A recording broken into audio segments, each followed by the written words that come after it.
Yes. Every day I have to fix machines on this drilling rig. It's so boring I could die.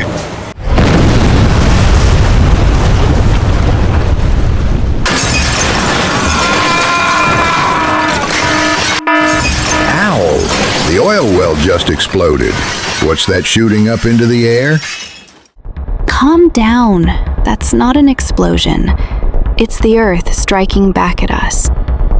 Old oil wells in the Permian Basin are coming back to life.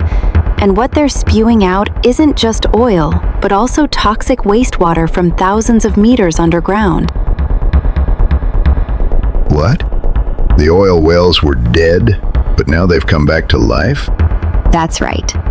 Today, we'll uncover the truth about the zombie oil wells, the mysterious force shaking Texas, and why what's happening here could be a warning for the entire world. I never could have imagined that when I set foot in this land, I would witness such a massive problem. Before me lies the Permian Desert, stretching over 250,000 square kilometers. Barren and scorching, straddling Texas and New Mexico. People call this place the Black Gold Heart of America, the source of more than 40% of the nation's oil production. But just a few meters below the surface, you'll see that something is wrong, terribly wrong. When I lowered the pipe into the ground, oil and gas began to seep out, and bubbles rose to the surface like boiling water. No one can deny it anymore. The oil wells here are leaking. At first, we thought only a few wells were damaged. 2, maybe 3, at most 5. But each time we drilled, another faulty well appeared. And beneath that dry layer of sand lies a disaster waiting to surface. The Permian Basin is the largest shale oil producing region in the world. For more than a decade, it has revolutionized America's energy industry, helping the country surpass Saudi Arabia to become the world's #1 oil producer. If the Permian were a country, its oil output would rival that of Iraq and Kuwait combined. But few realize that this glory comes at the cost of a massive sea of toxic water right beneath our feet. For every barrel of oil extracted, 3 to 5 barrels of wastewater are produced. What they call water is actually a highly toxic mixture, 5 times saltier than seawater, laced with oil, gas, heavy metals, and natural radioactivity. And most of this water is pumped back deep underground. But that seemingly harmless act is actually altering the very structure of Texas's underground. Then the tremors began. At first, it was just a mild shake, but soon came a series of small earthquakes, 3, even 4 on the Richter scale. For the people of Texas, this was something they had never experienced before. One resident said, I've lived here my whole life, and I've never felt the ground shake like that before. From 2021 to 2023, Texas recorded hundreds of earthquakes each year. Experts warn that if this trend continues, Texas could surpass even California in the number of earthquakes. Now there's no doubt left. Most of the earthquakes in the Permian Basin are caused by oil and gas activities. And the culprit isn't the famous fracking technique. It's the injection of wastewater back underground, which disrupts the pressure balance beneath the Earth's surface. When regulators and oil companies realized the danger, they came up with a solution that sounded reasonable. If the deep layers are too risky, then let's inject the wastewater into shallower ones. But in reality, that was a deadly mistake. By injecting into shallower layers, the pressure shifted upward into weaker, more fractured ground. The result?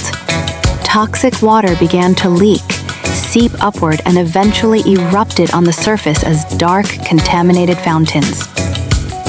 One worker said, Damn it, I hate getting wet like this.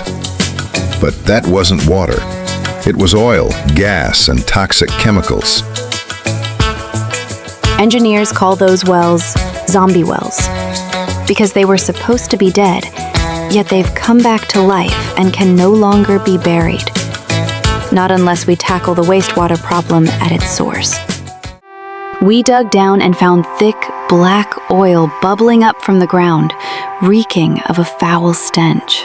Those are the words of Sarah Stogner, a lawyer and environmental activist, and the first person to speak out publicly about the zombie oil wells in Texas.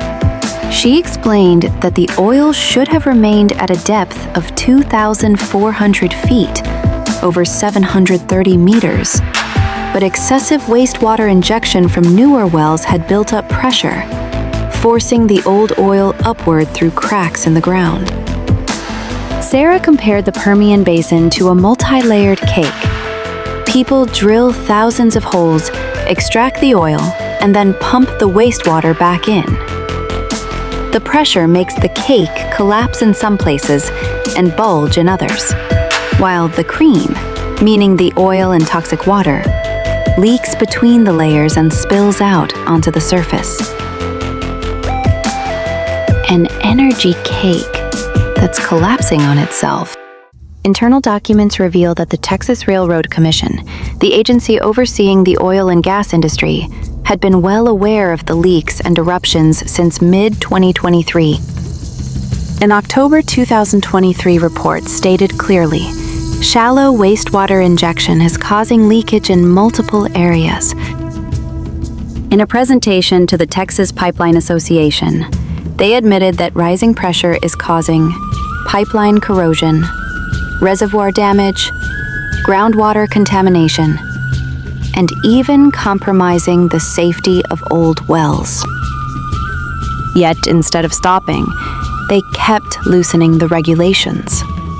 Why? Because if wastewater injection were halted, Texas's oil industry would have to shut down, and the economic losses were something they simply couldn't accept. Every day, the Permian Basin produces 25 to 30 million barrels of toxic water. Just a few years ago, that number was only 8 to 10 million. The older the wells get, the more wastewater they produce, while the amount of oil extracted keeps shrinking. That means the problem isn't getting better. It's getting worse every single day. Some companies are experimenting with recycling wastewater, filtering and desalinating it to produce a clear, distilled-like water that can be used for industry or agriculture. If even half of the wastewater could be treated, the oil industry could maintain its current production levels for a few more years. But this technology remains costly and unstable.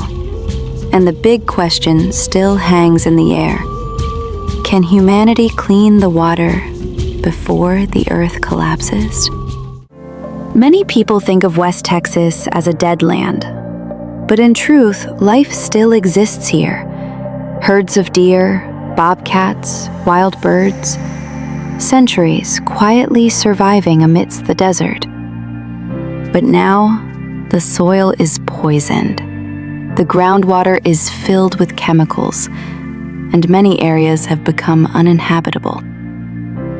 Sadly, the Texas Railroad Commission, the very agency meant to protect this land, has chosen to remain silent. Because this disaster is unfolding right under their jurisdiction. The Permian Basin, once a symbol of America's energy might, is now becoming a warning to all of humanity. The true cost of oil isn't measured in money. It's in the fractured earth, the poisoned water, and nature slowly dying in silence. If we don't change, then the final price will be the silence of the earth and the silence of ourselves. If you found this video interesting and informative, please like and subscribe to support us. See you all in the next video.